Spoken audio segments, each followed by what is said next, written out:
Hello, everybody. The attendance tonight was 17,110. It was a sellout, and we broke the record here. Highest grossing sporting event in the arena's history. The gate was $2 million. Bonuses tonight, Gillespie and Oliveira both win $50,000, and Burgess and Rosa win $50,000 each. So congratulations to them. Another great trip to New York. I want to thank the people of Buffalo and the media here. It was amazing. Really appreciate all the support. And I like breaking records, so this was fun. Any questions? Yeah, go ahead. Dana, two obviously very unpredictable situations in the final two fights of the night. Can you tell us what you knew was going on during that co-main event between Mousasi and Weidman? What were they explaining to you, if anything? What was the commission explaining? They didn't explain anything to me.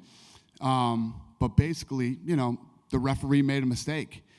And I, Weidman was in a very unfortunate position where, he was told he had 5 minutes, so he's laying on the ground, and then at the end the doctor says, I can't let this guy continue.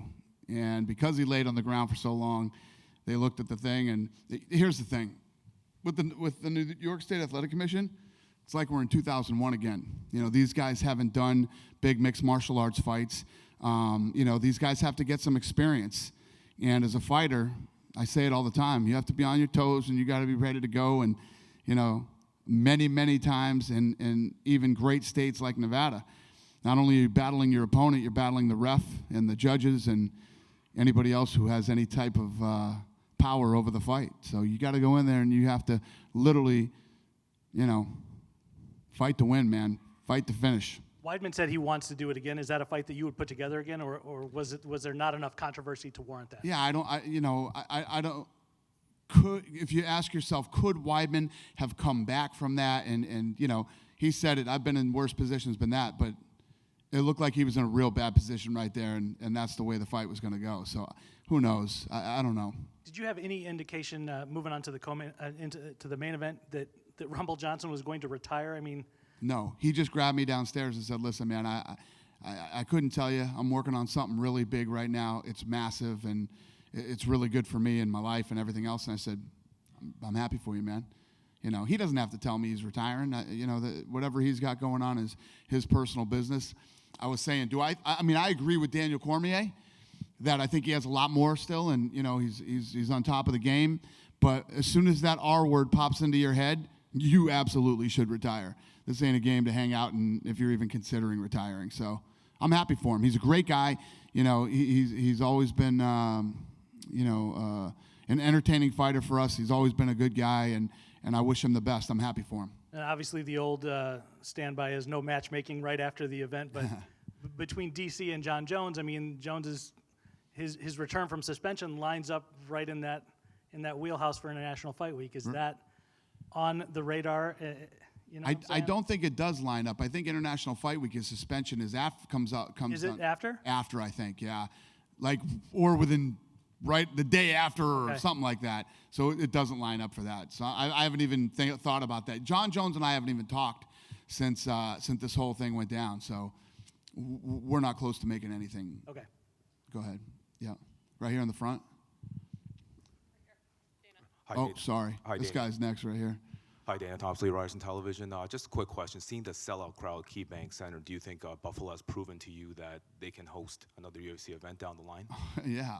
You know how it is, man. We break records like this, whatever. I can't wait to come back to Buffalo. And the crowd was great tonight too. Great crowd. They were there early for the prelims, and it was a good crowd. It was fun. Final question is that Daniel Cormier's next opponent, like you see Jon Jones, is Jimmy Manuwa. He also mentioned which opponent do you think that he would? I don't know. We'll see how this thing plays out. Obviously Daniel. I don't know if you guys have seen Daniel yet. His nose is not looking good. He's got a very broken nose. So just let him go home and spend some time with his family and relax, and we'll start talking about that when he's ready. Dana, with the screwiness between the states, you have the ruling tonight with the Weidman fight, but you also have this Pearl Gonzalez situation where there's like a rule that nobody seems to know about, or it's Yeah, only in but New the York? media jumped the gun with that one. The media jumped the gun Blame and the put media. that out. Yeah, absolutely, I blame the media on that one. Nobody came out and said anything that fight was canceled. I don't know who started that or how it got there, but it was bullshit. Do you think that aside, that there needs to be some sort of unification with all the states and just have standard rules for UFC? Doesn't that make more sense? Yeah, there are. And the difference is that rule where they had with the, about the implants, that was a rule they had for boxing. It wasn't an MMA rule. The fight wasn't canceled. We sometimes things go on, but everybody's trying to jump for a scoop like they heard something and something's going on and put out misinformation.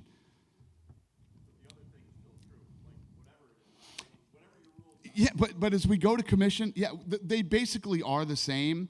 And as we go from commission to commission, this is still, if you look at this sport, what are we, 17 years old from the Zuffa era, from when we bought the company? We're still 17 years old. There's still going to be some mistakes, and nothing is ever perfect. And, it's one of the things that I have to, it's a testament to how good my team is. When crazy shit goes down, we handle it and we get it straightened out. It's very rare that we have fights pulled. But the New York State Athletic Commission has been great. Bad situations happen sometimes, and these guys are still learning. I think that obviously these guys are going to get a lot of smaller organizations come in, and their refs, their doctors, their commission will all get more work, and we'll get more comfortable with the sport of mixed martial arts. Thank you.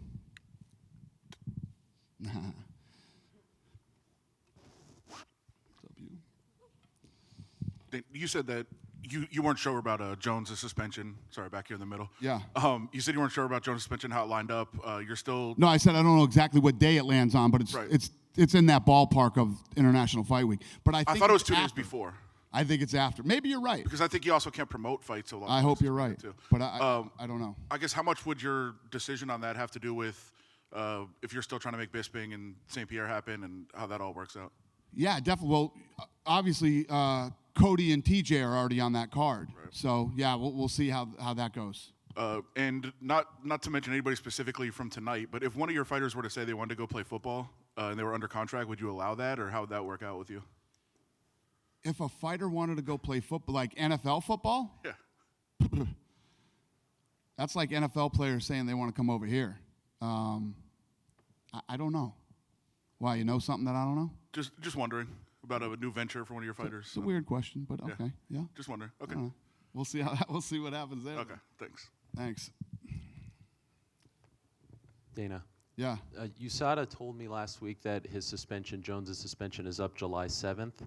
So, ooh, yeah. The fight would be July 8th, 213. Is that too close? I think so, because I don't think he. I think he was just saying he wouldn't be allowed to promote or do anything like that if he's on suspension. You are allowed to promote. I asked them that too. Well, there you go. You know more than I do. But would you feel comfortable? With Nevada, because he'd have to get relicensed. Does that just feel too close to? Yeah. Yes. Okay. Yeah, I wouldn't want to deal with that whole nightmare. Listen, if Jones fights, Jones going to be a co-main event anyway. So there's already a co-main event on that card. Because you said you won't put him in the headlining. Not yet. Even if it's Daniel. Yeah. Okay, you'd put TJ and Cote ahead of them. Put just about everybody ahead and make them the main event. Yeah. Because of what's happened. Yeah, I just don't have the faith right now that the fight's going to happen. Okay. And I don't want to spend millions and millions of dollars again promoting a fight that doesn't happen. Did you talk to him? Did you have a chance to talk to him? No, we didn't talk. Are you going to talk after this? Probably not. We'll probably talk closer to when it's time for him to fight, which I don't believe will be in July anyway. So. Okay. And just one more.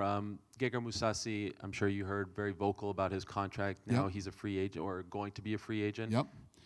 Now he can't complain about the money because now we're going to find out, But what are your thoughts on A, what he said, and B? What did he say? Just saying he wants to be paid more. He didn't like the fact that Mark Hunt, who he beat, paid more than him. Dan Henderson. So I was just wondering about that. Dan Henderson's been in the game forever. Okay. Mark Hunt has an entire country behind him. When Mark Hunt, when we do fights in Australia, he sells out arenas. Okay. Gegard Mousasi isn't selling out arenas. That's why guys like that, you'll see guys like Bisping, different fighters from Brazil, Conor McGregor. You know, when you have guys who have countries behind them, it's a game changer for them. Not everybody has that luxury. Last question. Are you interested in talking to him? Do you want to have him still around? Yeah, listen, I'm a Gegard fan. I'm the one that brought Gegard in here. I like the guy very much. So, yeah. Thanks. Dana, just a quick thought on the retiring Patrick Cote, who's been with the organization for a very long time. Yeah, great guy. You know, great ambassador of the sport. Has always been, you know, a fun guy to deal with. One of our first, when we got into the sport and as Canada started to take off, he was one of the big stars in Canada with GSP and the rest of the crew. You know, I'm happy for him too, and it's been an honor having him fight in the UFC. You guys done with me? I just had a question for both you and Dana and Cynthia. Cynthia, great performance tonight. I just wanted to get your thoughts on how the fight went and how you felt to be on the main card of a pay-per-view. And then Dana, I just wanted to get your thoughts. Another great strawweight fight tonight. And I just wanted to get your thoughts on, it's a few years old, how the strawweight division has evolved and its success. First of all, I just want to say thank you to everyone. The fight, I mean, I just went out there and fought. I knew I was going to get the finish. I didn't know how, but, you know, it's just another day for me. I train all the time. It's a lifestyle for me. You know, I fight every day. So, you know, it just feels like home. It's just another day. Yeah, the division continues to get stronger. So many talented women in this division. And, you know, I was telling her tonight, there's been times in my career where, you know, one night I was sitting there and these two women fought. And when the fight was over, I told one of my guys, I said, when she gets done showering and when she's ready, would you have her come sit out here? And she sat out there and watched the rest of the fights with me. It was Joanna Jędrzejczyk. First time I ever met Conor McGregor. I called Lorenzo and I said, man, I don't know if this guy can fight, but if he can even throw a punch, he's going to be a fucking rock star. You know, and I've had Ronda Rousey. I had a 45-minute meeting with her and decided to do women's MMA. And I feel pretty strongly about this one, too.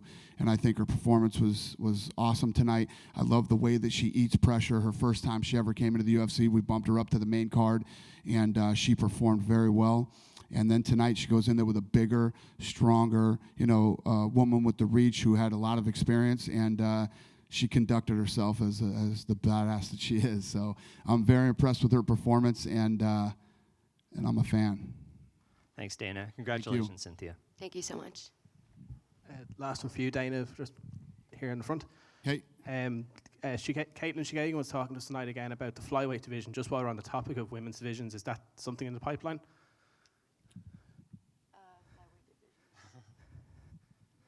Yeah. The talent is incredible. You talking about the women? Yeah, like is there a women's flyweight division? Yeah, absolutely. I need a translator for you, my friend. Are you planning to add it? Am I gonna add that division? Yeah, is that Probably not. No. Is there any reason why, or? I just don't want to. Okay, and then I'm kidding, but it's deeper than that. But yeah, we're not ready for that. And Cynthia, yesterday was obviously a very stressful day. You weren't sure what was happening. What was the last 24 hours leading up to the fight like for you?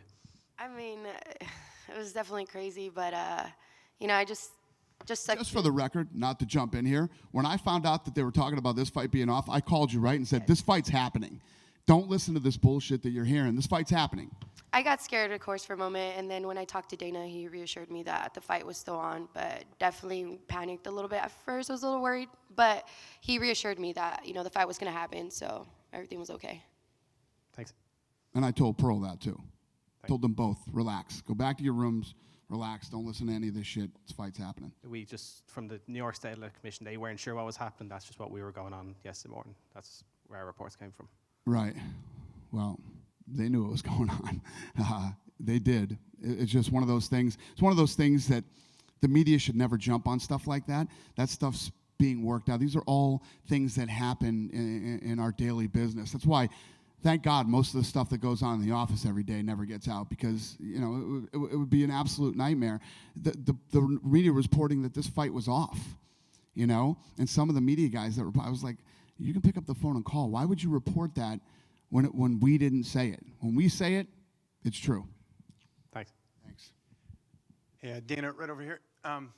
You're talking about the media reporting the the fight being off and everything. I believe it was the commission though that actually reported it. So I guess you're saying that Yeah, we should check with you guys. Or? Yeah, check with us. Okay, fair enough. Yeah, I mean, listen, this woman right here is brilliant and available all the time, and never once did she tell any of you guys that this fight was off. And she's in constant communication with me, and it's just Okay, but you can understand though, the commission is saying something and it's being reported. That's So the commission put out a statement about the fight being off. no. There was a video that came out from one of the commissioners saying that the fight had been off, and so I believe that's where the It's confusion was. crazy. It's Yeah. crazy. I didn't know that. Anyways, any update on Canada? We're here in September. There might be a show up somewhere. We don't know yet. Is there any update on that? No. Okay, good to know. And Cynthia, congratulations on the victory. Did you feel like you were going to get the finish in this fight? Because Pearl's very tough, and you had a bunch of attempts, and this finish obviously came later. I'm always expecting the finish. I'm not the type to want to leave it to the judges by any means. I have 5-0, 4 finishes, only 1 decision. I'm not looking to leave it as a decision. So I knew I was going to get the finish. I knew she was going to be a tough, bigger opponent, and she was going to be hungry. She's from Chicago. I knew she's hood. I'm from the hood. I was ready to bang. I was ready for a 3-round war, but I knew I was going to get that finish. Does it kind of hit you yet how big this win is? You get another finish, you got the undefeated record, and the UFC obviously thinks very highly of you, putting you on a back-to-back pay-per-views. Does that sort of hit you yet? Not exactly. I mean, I've been working for this for a long time. I knew this day was going to come. I didn't know it was going to be this fast, but yeah, I need to take a little bit of time off just to let it all sink in. I haven't even been a professional for a year. I made my professional debut in August. I had five fights in 8 months, so I got to sit down a little bit and just really take it all in. But I do want another one before August or by August. I want to get 6 fights in a year. Yeah, and just quickly, you mentioned that everything's been very fast for you this year. I know pre-fight you said you might want a little bit of a break in between here because you haven't had much time to take off. What are the plans to sort of get a well-deserved vacation? Just go spend time with my family and just really just reorganize and really just let everything sink in. And then just get back to work. It's a lifestyle for me. I love this. I love this a lot. It's my life. So I'm definitely going to try to enjoy it as much as I can, but I'm going to get back to work probably very soon. Hi there, Dana. I have a question for you over here. You back in UFC 208, you crowned a female featherweight champion. Yet we haven't seen much activity in that division since those 2 months. Are there any plans going forward to maybe bring in more female fighters at 145? Yeah, that's a tricky one. Jesus, I don't even know what to say about that. We'll have some announcements about that soon. I can't even get into that right now. My head will explode. But yeah, it's been weird. I also have one question for Cynthia. The Buffalo fans seem to have really gotten behind you during the fight, really came alive for it.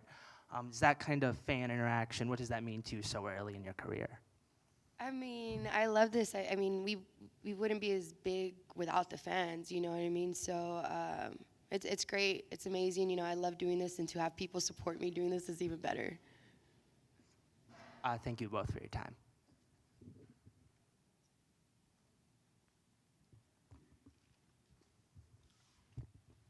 Just for Dana, with Anthony Johnson retiring now, a lot of people say the light heavyweight division is pretty top heavy. What does this do to lose a top 3 guy in that weight class when there's already a shortage on title contenders? I don't ever think about that.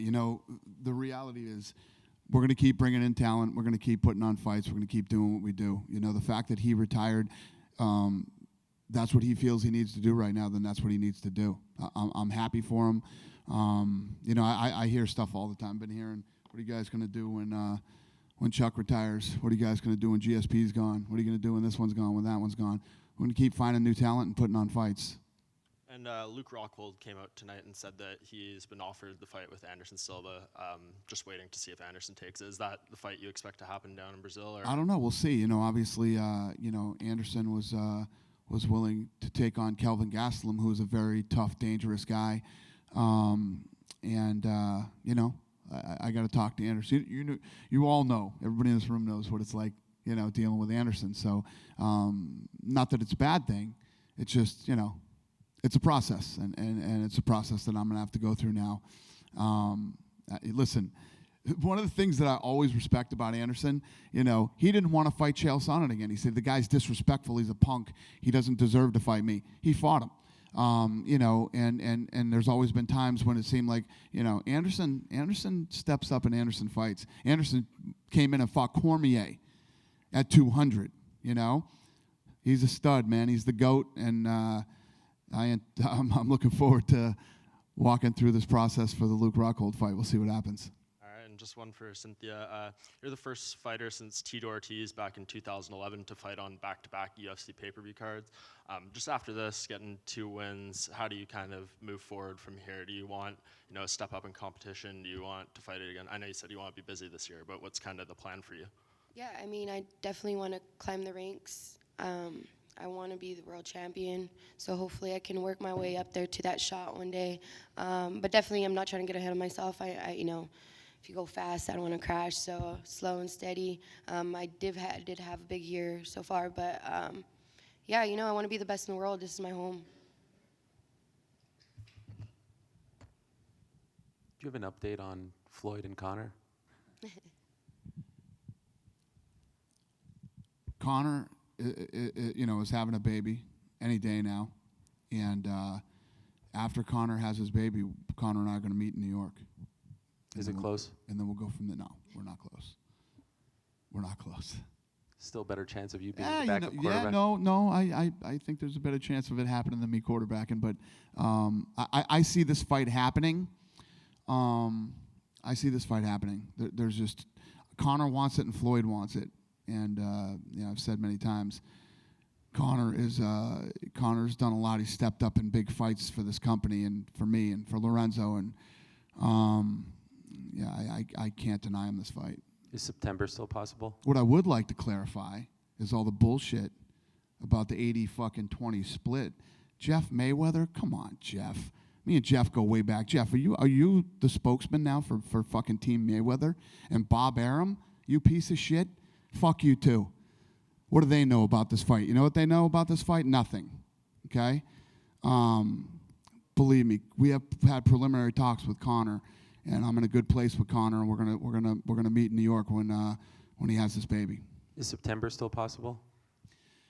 I don't know. The thing is the longer it takes, for us to come to an agreement, I think the longer it's going to take to negotiate with the Mayweather team, because I know all the talk of A side, B side, and all this stuff. Listen, of course, everything that I say is going to come off bias because he's my guy, but you guys judge. Is Conor McGregor not a massive star? And is this not, this fight here, Floyd doesn't make this kind of money either without Conor. So Conor's just as important as Floyd when it comes to this fight. Would you have not to mention the fact that Conor's actually stepping in and boxing him and not saying, hey, let's fight in mixed martial arts. Would you have to deal with Showtime too to get this done? I don't think so, no. It would be separate? No, Mayweather's team would have to deal with them. I'm dealing with my side. I'll let them deal with their side. So you've talked to them? To Mayweather? Mayweather's? Yeah. I've been talking to him for a while now. You good? Hey, thanks for the support. And again, all the people in Buffalo and all the Buffalo media, I really appreciate you. Thank you.